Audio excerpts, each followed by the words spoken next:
بسم اللہ الرحمن الرحیم افرأیتم ما تمنون اانتم تخلقونه ام نحن الخالقون نحن قدرنا بينكم الموت وما نحن بمسبوقين على أن نبدل أمثالكم وننشئكم فيما لا تعلمون وَلَقَدْ عَلِمْتُمُ النَّشْأَةَ الْأُولَى فَلَوْلَا تَذَكَّرُونَ۔ اللہ رب العالمین نے ہمیں پیدا فرمایا ہے، جس نے پیدا کیا ہو وہی بتاتا ہے کہ اس نے کیوں پیدا کیا، کس مقصد کے لیے پیدا کیا۔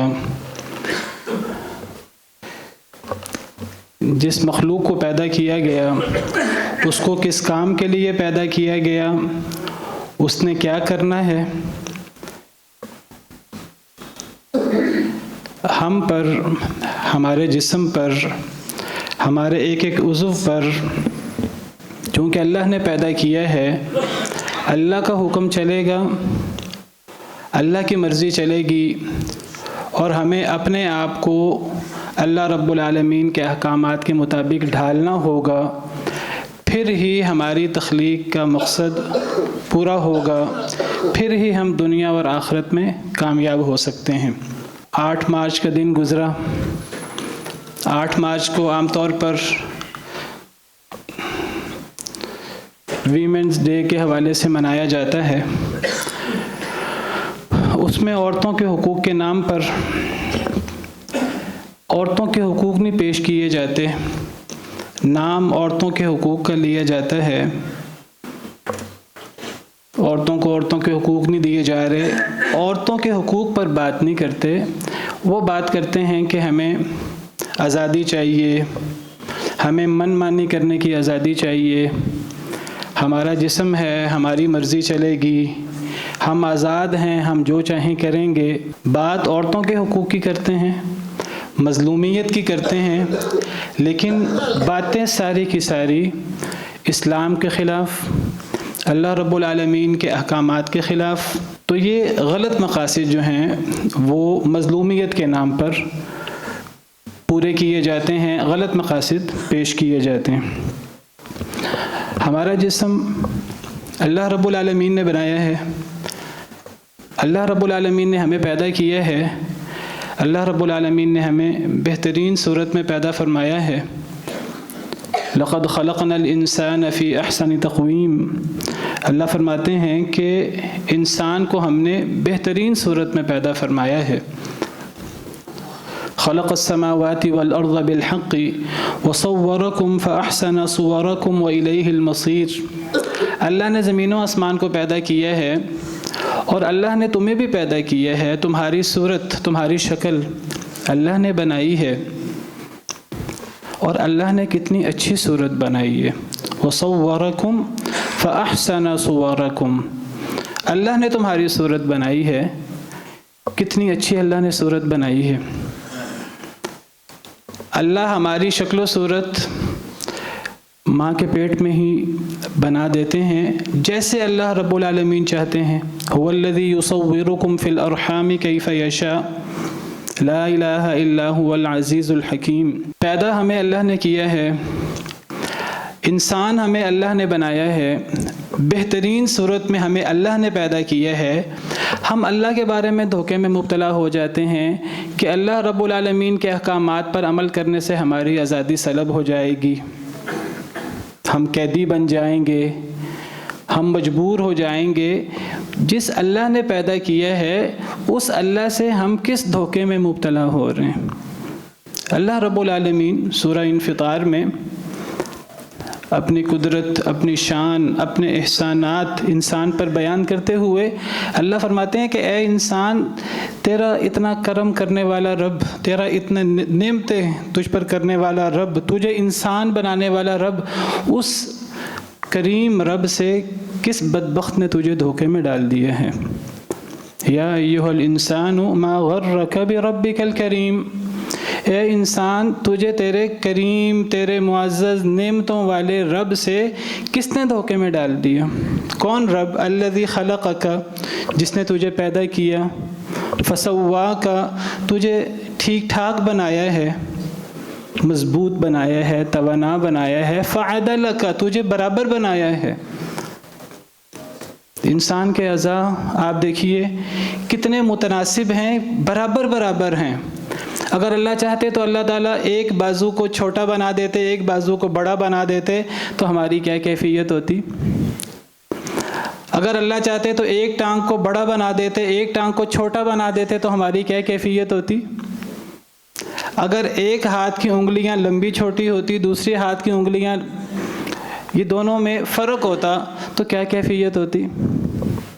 ایک آنکھ چھوٹی ہوتی، ایک آنکھ بڑی ہوتی، ایک کان بڑا ہوتا، ایک کان چھوٹا ہوتا۔ ایک ایک چیز پہ آپ غور کریں، کیسا اللہ نے خوبصورت اور متناسب ہمیں پیدا فرمایا ہے، ہم سے پوچھے بغیر۔ الذی خلقک، جس نے تجھے پیدا کیا، فسواک، تجھے تندرست بنایا، ٹھیک ٹھاک بنایا، فعدلک، تجھے بڑا متناسب اور برابر برابر اللہ نے پیدا کیا ہے۔ فی ای صورت ما شاء رکبک، جس صورت میں اللہ نے چاہا تجھے جوڑ دیا۔ اس اللہ کے ساتھ تجھے کس نے دھوکے میں مبتلا کر دیا؟ اس اللہ کے بارے میں تجھے کون ورغلا رہا ہے؟ تجھے کون دھوکے میں مبتلا کر رہا ہے؟ وہ اللہ تمہارا دشمن نہیں ہے، وہ اللہ تمہارا خیر خواہ ہے، وہ تم سے سب سے زیادہ محبت کرنے والا ہے، تم پر سب سے زیادہ احسان کرنے والا ہے۔ ذرا غور کیجئے، اگر اللہ تعالیٰ ہمیں انسان بنانے کی بجائے اگر اللہ تعالیٰ ہمیں بندر بنا دیتے، اگر اللہ تعالیٰ ہمیں سور بنا دیتے، اگر اللہ تعالیٰ ہمیں حشرات الارض میں سے بنا دیتے، کوئی بچھو، کوئی کاکروچ، کوئی اس طرح کی شکل بنا دیتے، کوئی ہمارا اللہ پر احسان تو نہیں ہے کوئی ایسا کہ ہم اللہ سے کہیں کہ ہمارا حق تھا کہ اللہ رب العالمین نے ہمیں انسان جیسا معزز بنایا ہے۔ اللہ نے ہمیں انسان بھی بنایا ہے، اور اللہ رب العالمین نے ہمیں بڑی عزت والا بنایا ہے۔ وَلَقَدْ كَرَّمْنَا بَنِي آدم، ہم نے بنی آدم کو بڑی عزت بخشی ہے۔ وَرَزَقْنَاهُم مِّنَ الطَّيِّبَاتِ، ہم نے انسان کو پاکیزہ چیزوں سے رزق دیا ہے۔ آپ دیکھیے جانور حشرات الارض کیسی گندی مندی چیزیں کھاتے ہیں، کیسی پلید چیزیں کھاتے ہیں، اور انسان کو دیکھیے، انسان کیسی پاکیزہ چیزیں،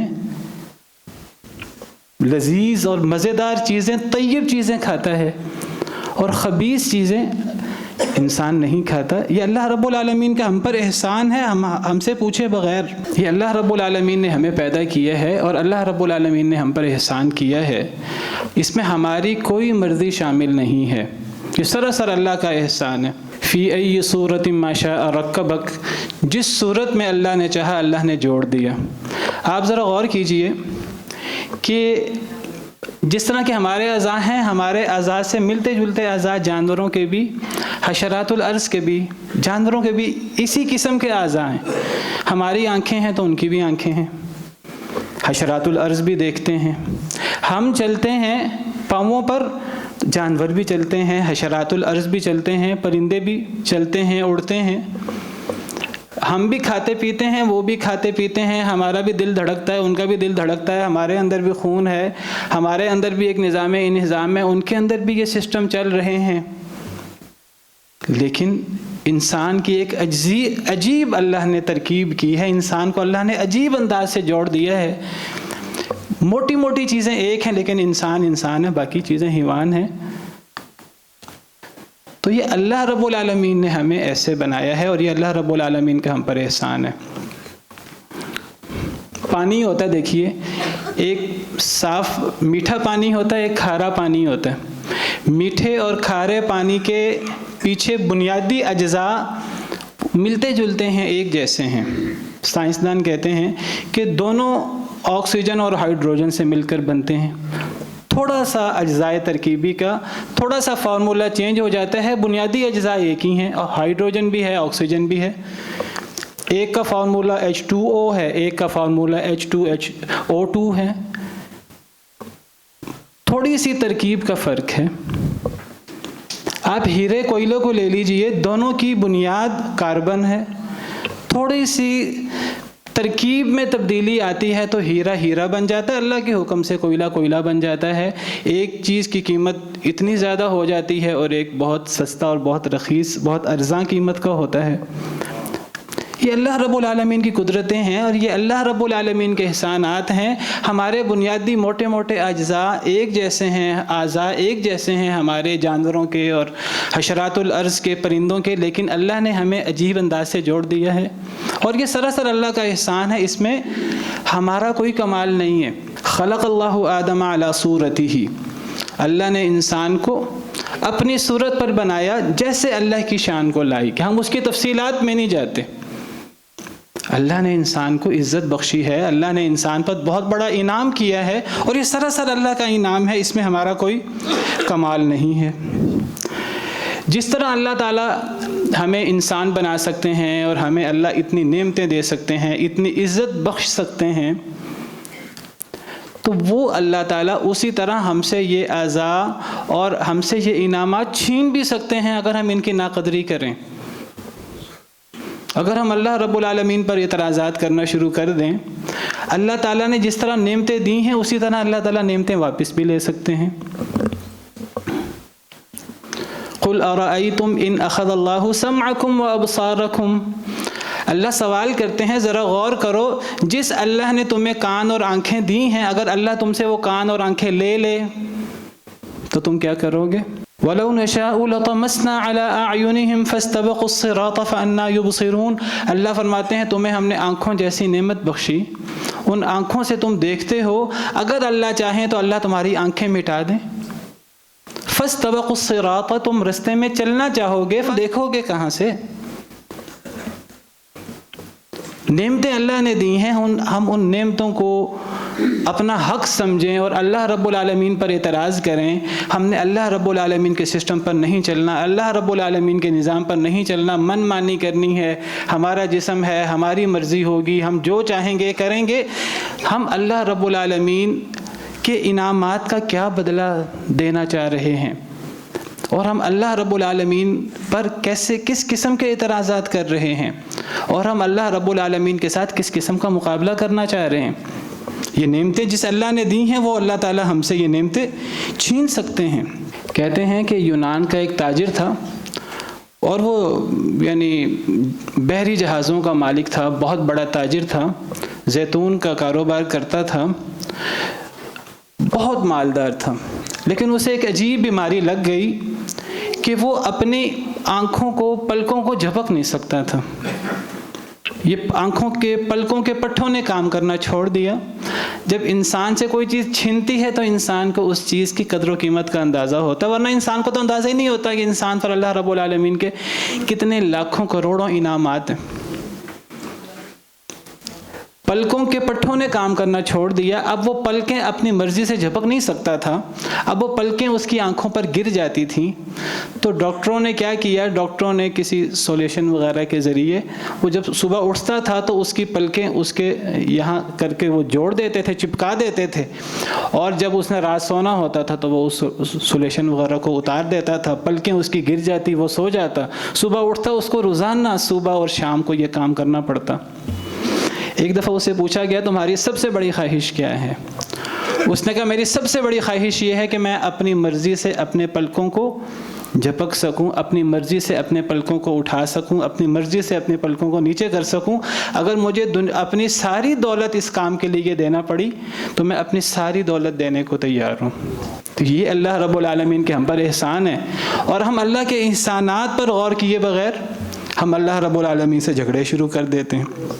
کہتے ہیں کسی ملحد کو، ایک ایتھیسٹ کو کسی سے بات چیت ہو رہی تھی، اس نے اللہ کا ذکر کیا اور اللہ کے انعامات کا، اللہ کے احسانات کا ذکر کیا۔ اس نے کہا کہ دیکھو اللہ تعالیٰ تو وہ ہے کہ یہ جو پانی موجود ہے، اگر اللہ تعالیٰ پانی کو زمین میں گہرا لے جائے تو ہمارے پاس میٹھا پانی کون لائے گا؟ قرآن کی آیت ہے، قُلْ أَرَأَيْتُمْ إِنْ أَصْبَحَ مَاؤُكُمْ غَوْرًا فَمَنْ يَأْتِيكُمْ بِمَاءٍ مَّعِينٍ، کہ اگر یہ پانی گہرا چلا جائے تو تمہارے پاس میٹھا پانی کون لائے گا؟ تم میٹھے پانی کو کیسے استعمال کرو گے؟ تم زندہ کیسے رہو گے؟ انسان پانی کے بغیر انسان بہت زیادہ برداشت نہیں کر سکتا، چند دنوں کے اندر کچھ دیر میں انسان جو ہے وہ مر جاتا ہے۔ پھر تو کسی ملحد کے سامنے جب یہ آیت پڑھی گئی، وہ کہنے لگا یہ کون سا مسئلہ ہے، زیادہ مسئلہ ہوگا تو ہم کسیاں لیں گے، بیلچے لیں گے، ہم کھود کر پانی نکال لیں گے۔ بس انسان کو اندازہ نہیں ہوتا، انسان ایسے الفاظ منہ سے نکالتا ہے اور انسان کو اندازہ نہیں ہوتا کہ وہ ان الفاظ کی زد کہاں کہاں پڑتی ہے۔ ایسے الفاظ ہوتے ہیں کہ وہ اللہ رب العالمین ناراض ہوتے ہیں۔ احادیث مبارکہ سے پتہ لگتا ہے انسان منہ سے ایسے کلمات نکالتا ہے، کچھ کلمات نکالنے سے جہنم کی اتھاہ گہرائیوں میں جا گرتا ہے۔ تو جب اس ملحد نے یہ کہا کہ یہ کیا مشکل ہے، ہم کھود کر پانی لے لیں گے، اللہ کا کرنا ایسا ہوا اس کا آنکھوں کا پانی خشک ہو گیا۔ اب وہ کہاں سے کسیاں لے اور کہاں سے بیلچے لے اور کہاں سے وہ اس پانی کو نکالے؟ اللہ رب العالمین کے ساتھ کوئی مقابلہ کرے اور پھر چیلنج کرے اللہ رب العالمین کو، اور وہ سمجھے کہ پھر اللہ رب العالمین کا عذاب آئے گا اور میں اس کا مقابلہ کر سکوں گا۔ اللہ تعالیٰ بار بار قرآن میں فرماتے ہیں وَمَا أَنْتُمْ بِمُعْجِزِينَ فِي الْأَرْضِ، تم اللہ تعالیٰ کو زمین میں عاجز نہیں کر سکتے۔ اگر اللہ کا عذاب آ جائے، تم جس طرح اللہ کے ساتھ مقابلہ کرتے ہو اور اللہ رب العالمین کے احکامات کی نافرمانی کرتے ہو، یا معشر الجن والانس ان استطعتم ان تنفذوا من اقطار السماوات والارض فانفذوا، اے جنوں اور انسانوں کی جماعت، اگر تم آسمان و زمین کے کناروں سے نکل کر اللہ کے عذاب سے بچنا چاہو، تم زمین و آسمان کے کناروں سے نکل نہیں سکتے۔ لا تنفذون الا بسلطان، تمہیں نکلنے کے لیے طاقت کی ضرورت ہے، وہ طاقت تمہارے پاس کہاں سے آئے؟ اللہ رب العالمین کے بالمقابل۔ تو کیسے انسان اللہ رب العالمین کی نعمتوں کو بھول کر اللہ کے ساتھ مقابلہ شروع کر دیتا ہے؟ اگر یہ جسم ہمارا ہے اور اس جسم پر ہماری مرضی چلتی ہے تو اس جسم پہ بیماری کہاں سے آ جاتی ہے؟ جو اللہ ہمیں صحت دیتا ہے وہ اللہ ہمیں بیمار بھی کر دیتا ہے۔ اگر یہ جسم ہمارا ہے، اس پہ ہماری مرضی چلتی ہے، تو اس جسم پہ پھر موت کیسے آ جاتی ہے؟ ہماری مرضی چلنی چاہیے۔ پھر انسان اپنے آپ سے بیماری کو دور کیسے کرے؟ پھر انسان اپنے آپ سے موت کو کیسے دور کرے؟ قُلْ فَادْرَءُوا عَنْ أَنفُسِكُمُ الْمَوْتَ إِن كُنتُمْ صَادِقِينَ، اپنے آپ سے موت کو دور کرو اگر تم سچے ہو اپنی باتوں میں، اپنے آپ کو موت سے بچاؤ۔ اگر تمہارا جسم ہے تو ٹھیک ہے، پھر اپنے آپ کو بیماری سے بچاؤ، پھر موت سے بچاؤ۔ قُلْ إِنَّ الْمَوْتَ الَّذِي تَفِرُّونَ مِنْهُ فَإِنَّهُ مُلَاقِيكُمْ، جس موت سے تم بھاگتے ہو، انسان چاہتا ہے کہ مجھے ہزار سال مہلت ملے، جس موت سے تم بھاگتے ہو وہ موت تو تمہارے پیچھے لگی ہے اور وہ ہر ایک کو آنی ہے۔ اگر ایک شخص کو وہ کوشش کرے کہ جی مجھے سینکڑوں سال، مجھے 1000 سال مہلت مل جائے، ملنی نہیں ہے، اگر مل جائے پھر دوبارہ موت ہے۔ اللہ فرماتے ہیں کہ یہ یہودی اور مشرک، ان میں سے ہر شخص چاہتا ہے کاش کہ اسے 1000 سال عمر ملے۔ وَلَتَجِدَنَّهُمْ أَحْرَصَ النَّاسِ عَلَى حَيَاةٍ، آپ ان کو پائیں گے کہ یہ لوگوں میں سب سے زیادہ حریص ہیں زندگی پر۔ يَوَدُّ أَحَدُهُمْ لَوْ يُعَمَّرُ أَلْفَ سَنَةٍ، ان میں سے ہر بندہ چاہتا ہے کاش کہ انہیں 1000 سال کی عمر ملے۔ اللہ فرماتے ہیں وَمَا هُوَ بِمُزَحْزِحِهِ مِنَ الْعَذَابِ أَن يُعَمَّرَ، اگر کسی کو 1000 سال کی مہلت مل گئی، ملتی نہیں ہے عام طور پہ، اگر بالفرض مان لیں کہ مل گئی، پھر کیا ہوگا؟ پھر کیا موت سے بچ جائے گا؟ پھر کیا اللہ کے عذاب سے بچ جائے گا؟ پھر بھی اللہ کے عذاب سے نہیں بچ سکے گا۔ تو انسان اللہ کا مقابلہ کرنے کی بجائے، اللہ کو چیلنج کرنے کی بجائے، انسان کے پاس ایک ہی حل ہے، انسان اللہ کے سامنے جھک جائے، اللہ رب العالمین کی نعمتوں کو تسلیم کر لے، اپنے آپ کو اللہ کا بندہ بنا لے، ورنہ انسان اللہ کا مقابلہ نہیں کر سکتا۔ اللہ نے اگر ہمیں اختیار دیا ہے، حق آئے، وحی کی بات آئے، اچھی بات آئے، ہم اسے قبول کریں یا نہ کریں، یہ اختیار ہمارے پاس بہت وقتی ہے۔ ہم سمجھتے ہیں کہ ہمارے پاس اختیار ہے، ہم جو چاہیں کریں، چاہیں تو اللہ کی بات مانیں، رسول کی بات مانیں، چاہیں تو نہ مانیں۔ یہ بہت وقتی اختیار ہے، اگر ہم مان لیں گے ہمارا دنیا اور آخرت کا فائدہ ہے، نہیں مانیں گے تو دنیا اور آخرت کا نقصان ہے، تھوڑی سی مہلت مل سکتی ہے بس، وہ بھی اس لیے کہ دنیا دار الامتحان ہے، دار الابتلاء ہے۔ انسان اللہ کی نافرمانی کر کے اللہ کو چیلنج کر کے جائے گا کہاں؟ یا تو کوئی ایسی جگہ ہو جہاں اللہ کا حکم نہ چلتا ہو، کوئی ایسی جگہ ہو جہاں اللہ تعالیٰ ہمیں دیکھ نہ سکتے ہوں۔ واللہ بصیر بما تعملون، اللہ دیکھنے والا ہے جو تم عمل کرتے ہو۔ انسان جیسے جیسے عمر گزرتی جاتی ہے انسان بوڑھا ہوتا رہتا ہے۔ ومن نعمرہ ننکسہ فی الخلق افلا یعقلون، ہم جس کو عمر دیتے ہیں ہم اس کو تخلیق میں الٹا کر دیتے ہیں۔ یعنی انسان پہلے بچہ ہوتا ہے، آہستہ کمزور ہوتا ہے، آہستہ آہستہ طاقتور ہوتا ہے، طاقتور جیسے ہونا شروع کرتا ہے انسان کے اندر تکبر آ جاتا ہے، فخر آ جاتا ہے، غرور آ جاتا ہے، پھر انسان کہتا ہے میری مرضی میری مرضی میری مرضی۔ کچھ عرصہ گزرتا ہے پھر دوبارہ کمزوری آ جاتی ہے۔ اگر تیری مرضی ہے تو کمزوری کس چیز کی؟ پھر جتنا تیری عمر بڑھتی جائے گی تو الٹا ہوتا جائے گا، تخلیق میں دوبارہ بچہ بن جائے گا۔ وَمِنْهُمْ مَنْ يُرَدُّ إِلَىٰ أَرْذَلِ الْعُمُرِ لِكَيْ لَا يَعْلَمَ بَعْدَ عِلْمٍ شَيْئًا، کچھ لوگوں کو اللہ ارذل عمر تک پہنچا دیتے ہیں، وہ علم کے بعد دوبارہ جاہل ہو جاتا ہے، دوبارہ بچہ بن جاتا ہے۔ بڑے بڑے آپ نے پہلوان طاقتور لوگ دیکھے ہوں گے کہ وہ دنیا کے ہیوی ویٹ چیمپئن تھے، ان سے زیادہ طاقتور ان کی جوانی میں کوئی نہیں تھا، لیکن تھوڑی سی ادھیڑ عمری کو پہنچے، بڑھاپے کو پہنچے تو ایسا راشا اور ایسی بیماریوں نے آ لیا کہ وہ چل نہیں سکتے تھے، اپنے ہاتھوں کو ایک جگہ کنٹرول نہیں کر سکتے تھے۔ یہ انسان کیسے اللہ کے ساتھ مقابلہ کرتا ہے اور کہتا ہے میری مرضی چلے گی، میں اللہ کے حکم کو نہیں مانوں گا؟ کہتے ہیں خلیفہ ہارون الرشید کے پاس ایک بڑے عالم سماک بن حرب موجود تھے، تو خلیفہ ہارون الرشید نے ان سے کہا مجھے کوئی نصیحت کریں، دنیا داری کے اندر بادشاہت کے اندر بڑے مگن ہیں، کوئی ایسی بات بتائیں جس سے اللہ یاد آ جائے، اللہ کے انعامات یاد آ جائیں۔ تو وہ کہنے لگے کہ اے خلیفہ، اگر آپ کے پاس پانی ہو اور اس پانی کو آپ نگل نہ سکیں، اس پانی کو آپ پی نہ سکیں، پیٹ کے اندر لے جا نہ سکیں، تو پھر آپ کیا کریں گے؟ بادشاہ کہنے لگا پانی اگر پیٹ میں نہیں جائے گا، مجھے کوئی ایسی بیماری لگ گئی کہ پانی پیٹ میں نہ جا سکا تو میں تو پھر زندہ نہیں بچ سکوں گا۔ تو انہوں نے کہا کہ پھر آپ کیا کریں گے؟ اس بادشاہ نے کہا کہ میں کوئی ایسا طبیب تلاش کروں گا جو میری اس بیماری کا علاج کر دے۔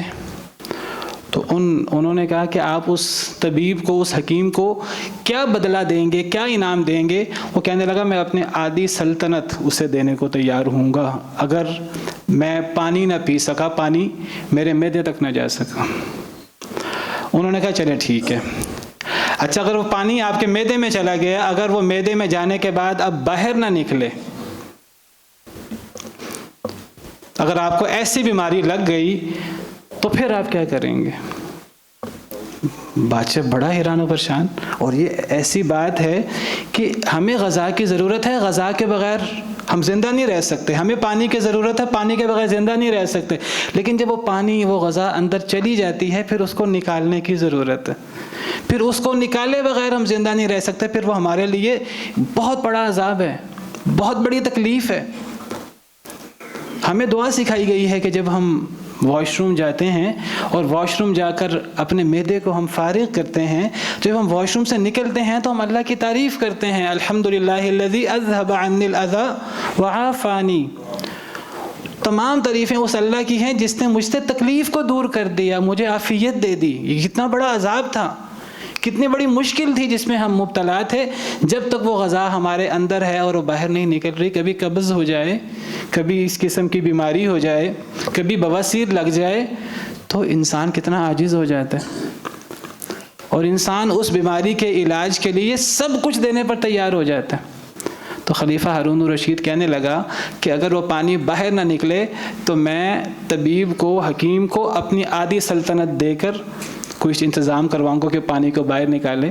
تو وہ سماک بن حرب کہنے لگے اے بادشاہ، آپ کی حکومت کی اور آپ کی خلافت کی اتنی قیمت ہے، کل ایک گھونٹ پانی کسی طرح آپ کے اندر چلا جائے اور کسی طرح آپ سے باہر نکل جائے، اس ایک گھونٹ پانی جیسی سلطنت کے لیے آپ لڑتے ہیں، آپ مقابلے کرتے ہیں، آپ اللہ کی نافرمانیاں کرتے ہیں، اس کے لیے سب کچھ کرنے پر تیار ہو جاتے ہیں۔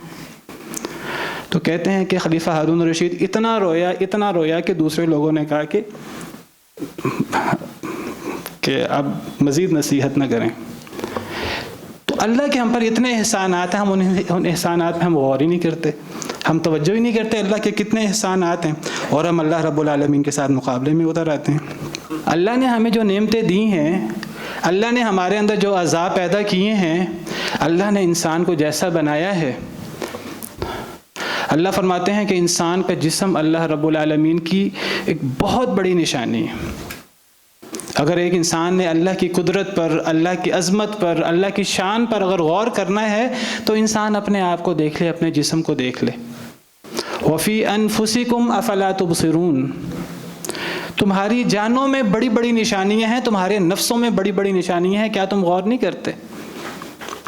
آپ دیکھیے ہمارا دل اللہ نے بنایا ہے. دنیا کے اندر کون سی چیز ہے جو ایندھن کے بغیر چلتی ہے؟ ہمارا دل آپ دیکھیے کون سا ایندھن اس دل کو چلا رہا ہے.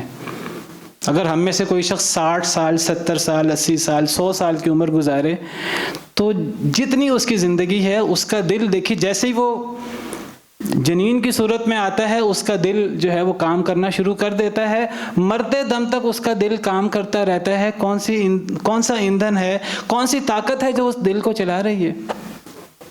ہمارا جگر ہے، ہمارا معدہ ہے. ہم کھانا کھاتے ہیں، وہ معدہ چکی کی طرح کام کرنا شروع کر دیتا ہے. کون سی طاقت ہے جو اس معدے کو چلا رہی ہے؟ پیچھے کیا ایندھن ہے جو اس کو چلا رہا ہے؟ جگر کیسے کام کرتا ہے، مستقل کام کرتا رہتا ہے. گردے کیسے کام کرتے ہیں، ہمیں تو تب اندازہ ہوتا ہے جب تھوڑی سی کوئی بیماری آ جائے، کوئی پتھری آ جائے تو ہمیں احساس ہوتا ہے اللہ کی کتنی بڑی نعمت تھی. جب ہارٹ پرابلم ہو جائے تو ہمیں پتہ لگتا ہے کہ یہ دل جو ہے یہ کیسے بغیر بیٹری کے، بغیر کسی ایندھن کے یہ کیسے چلی جا رہا ہے. جس اللہ نے اسے پیدا کیا ہے اس اللہ کے حکم سے یہ چل رہا ہے. یہ آسمان کھڑا ہے، یہ آسمان بغیر ستونوں کے ہمیں ستون نظر نہیں آتے. یہ آسمان کیسے کھڑا ہے ہمارے اوپر؟ یہ زمین جس کے اوپر ہم چلتے ہیں، یہ زمین کو اللہ نے پہاڑوں کے ذریعے اللہ نے روکا ہوا ہے، ہم اس کے اوپر، ہمارے لیے جائے قرار ہے. یہ زمین کیسے کھڑی ہے اور کیسے ہمارے لیے جائے قرار ہے؟ جس اللہ رب العالمین کے ساتھ ہم مقابلے کرتے ہیں، جس اللہ رب العالمین کے ساتھ ہم جنگیں کرتے ہیں سود کھا کھا کر، اللہ کی نافرمانی کر کر کے، وہ اللہ اگر ایک لمحے کے لیے آسمان کو چھوڑ دے، یہ آسمان ٹھہر نہ سکے فضا میں، یہ زمین ہمارے لیے جائے قرار نہ ہو، یہ زمین اور آسمان ریزہ ریزہ ہو جائیں، ہمارا دل حرکت نہ کر سکے، ہمارا کوئی عضو کام نہ کر سکے، ہماری سانس کی ڈوری چل نہ سکے. اللہ نے ہمیں پیدا کر کے سسٹم بنا کے چھوڑ نہیں دیا. ہمیں ہر لمحہ، ہر پل اللہ رب العالمین کی نعمتوں کی ضرورت ہے. اللہ فرماتے ہیں ان اللہ یمسک السماوات والارض ان تزولا. اللہ نے زمین و آسمان کو تھاما ہوا کہیں یہ گر نہ پڑیں. یہ خود بخود کوئی سسٹم بن کر یہ نہیں کھڑے ہوئے، اللہ نے پکڑا ہوا ہے، اللہ نے تھاما ہوا ہے. وَلَئِن زَالَتَا إِنْ أَمْسَكَهُمَا مِنْ أَحَدٍ مِّن بَعْدِ. اگر یہ گرنے لگیں کون ہے جو انہیں روک سکے اللہ کے علاوہ؟ کوئی نہیں روک سکتا. یہ سانس آ رہا ہے، اگر یہ سانس بند ہو جائے اس سانس کو کون چلائے گا اللہ کے علاوہ؟ کوئی نہیں چلا سکتا. ڈاکٹر کیا کر سکتا ہے؟ وہ تدبیر کر سکتا ہے، نتائج اللہ کے ہاتھ میں. انسان کیا کر سکتا ہے؟ انسان صرف اور صرف تدبیر کر سکتا ہے. انسان تدبیر کے علاوہ کچھ نہیں کر سکتا. اللہ نے ہمیں کیوں پیدا کیا ہے؟ جن آیات میں اللہ رب العالمین نے اپنی خالقیت کی صفت کا ذکر کیا ہے، انہی آیات میں اللہ رب العالمین نے مقصد بھی بیان کیا ہے. ابھی میں نے آپ کے سامنے ایک آیت کریمہ پڑھی تھی، هو الذی یصورکم فی الارحام کیف یشاء. اللہ تمہیں ماں کے رحم میں جیسے چاہتا ہے تمہاری صورت بناتا ہے. جب اللہ نے ہماری صورت بنانے کا، ہمیں پیدا کرنے کا ذکر کیا تو ساتھ فرمایا لا الہ الا ہو، اللہ کے علاوہ کوئی معبود برحق نہیں ہے. یہ ہماری زندگی کا مقصد ہے کہ ہم نے اللہ کو راضی کرنا ہے، اللہ کی عبادت کرنی ہے. قرآن کریم میں اکثر جہاں تخلیق کا ذکر ہوتا ہے، اللہ کے خالق ہونے کا ذکر ہوتا ہے، وہاں ساتھ اللہ کے احکامات ماننے کی بات ہوتی ہے. سورۃ الاعراف کی ایک آیت کریمہ میں اللہ تعالیٰ اپنی عظمت، اپنی شان بیان کرتے ہیں کہ اللہ وہ ہے جس نے زمین و آسمان کو 6 دنوں میں پیدا فرمایا، اللہ عرش کا رب ہے، اللہ عرش پہ مستوی ہو گئے، زمین، یہ سورج، چاند، ستارے، سارے اجرام فلکی یہ اللہ نے مسخر کیے ہیں۔ اللہ اپنی عظمت، اپنی شان بیان کر کے پھر فرماتے ہیں الا لہ الخلق والامر، خبردار جس نے پیدا کیا ہے، جس طرح تخلیق اس کے لیے ہے، حکم بھی اسی کے لیے ہے، مرضی بھی اسی کی چلے گی۔ یہ کیسے ہو سکتا ہے کہ ہم اپنی مرضی سے دنیا میں نہ آئے ہوں، ہم نے اپنے آپ کو خود پیدا نہ کیا ہو، ہمیں کسی نے پیدا کیا ہو، پھر حکم ہمارا چلے، پھر مرضی ہماری چلے؟ یہ کیسے ہو سکتا ہے؟ جس نے پیدا کیا ہے حکم بھی اسی کا چلے گا۔ یا ایھا الناس اعبدوا ربکم الذی خلقکم، قرآن کا پہلا حکم سورہ بقرہ کا۔ سورہ بقرہ میں اللہ تعالیٰ نے پہلے 3 لوگوں کی 3 قسمیں بیان کی ہیں۔ سورہ فاتحہ قرآن کا مقدمہ ہے، سورہ بقرہ پہلی سورت ہے۔ 3 قسمیں بیان کرنے کے بعد مومن، کافر اور منافق، جو پہلا حکم ہے قرآن کا وہ یہی ہے، یا ایھا الناس اعبدوا ربکم الذی خلقکم، اے لوگو جس نے پیدا کیا ہے اس کی عبادت کرنی پڑے گی۔ تم اپنی مرضی کے مالک نہیں ہو، مرضی اللہ کی چلے گی جس نے پیدا کیا ہے۔ ہاں اگر تم نے اپنے آپ کو خود پیدا کیا ہو پھر یہ سوال پیدا ہو سکتا ہے کہ مرضی تمہاری چلے، اگر پیدا اللہ نے کیا ہے تو مرضی اللہ کی چلے گی۔ تو اللہ سے دعا ہے کہ اللہ تعالی ہمیں ہمارے زندگی کے مقصد کو پہچاننے کی توفیق عطا فرمائے۔ جس نے پیدا کیا ہے مرضی اس کی چلنی چاہیے۔ اللہ تعالیٰ نے قرآن کریم میں اس بات کو بہت شد و مد سے بیان کی ہے۔ اپنے خطبہ کے شروع میں جو میں نے آیت کریمہ تلاوت کی تھی، افرأیتم ما تمنون اانتم تخلقونہ ام نحن الخالقون، اللہ فرماتے ہیں ذرا غور کرو کہ تم یہ جو میاں بیوی کا تعلق ہوتا ہے، اس میاں بیوی کے تعلق کے بعد تم پیدا کرتے ہو کہ ہم پیدا کرتے ہیں؟ اللہ پیدا کرتے ہیں۔ جب اللہ پیدا کرتے ہیں تو اللہ فرماتے ہیں پھر میری بات ماننی ہوگی، میں نے تمہیں اس دنیا میں پیدا کیا ہے اور پھر میں نے اس دنیا کے بعد ایک زندگی اور بنائی ہے جو اصل زندگی ہے۔ نحن قدرنا بینکم الموت وما نحن بمسبوقین علی ان نبدل امثالکم وننشئکم فیما لا تعلمون ولقد علمتم النشأۃ الاولی، پہلی دفعہ بھی اللہ نے پیدا کیا ہے، دوسری دفعہ بھی اللہ پیدا کریں گے، تو انسان اس پہ کیوں نہیں غور کرتا؟ سورہ واقعہ کی یہ آیات ہیں۔ پھر اللہ تعالیٰ فرماتے ہیں کہ یہ جو تم بیج بوتے ہو کون اگاتا ہے؟ اانتم تزرعونہ ام نحن الزارعون، کیا تم اگاتے ہو کہ ہم اگاتے ہیں؟ اگر ہم چاہیں تو ہم انہیں چورا چورا کر دیں۔ پھر اللہ سوال کرتے ہیں کہ تمہیں پانی کی ضرورت ہے تو یہ پانی آسمان سے تم نازل کرتے ہو کہ ہم نازل کرتے ہیں؟ پھر اللہ تعالیٰ آگ کا اور دیگر نعمتوں کا ذکر کر کے اللہ فرماتے ہیں کہ جب یہ سارے کام ہم کرتے ہیں تو پھر ہمیں اللہ رب العالمین کے احکامات کے مطابق ہی زندگی گزارنی ہوگی۔ وما خلقت الجن والانس الا لیعبدون، میں نے جنوں اور انسانوں کو صرف اپنی عبادت کے لیے پیدا فرمایا ہے۔ اللہ ہمیں اس مقصد زندگی کو پہچاننے کی، پھر اس پر عمل کرنے کی توفیق عطا فرمائے۔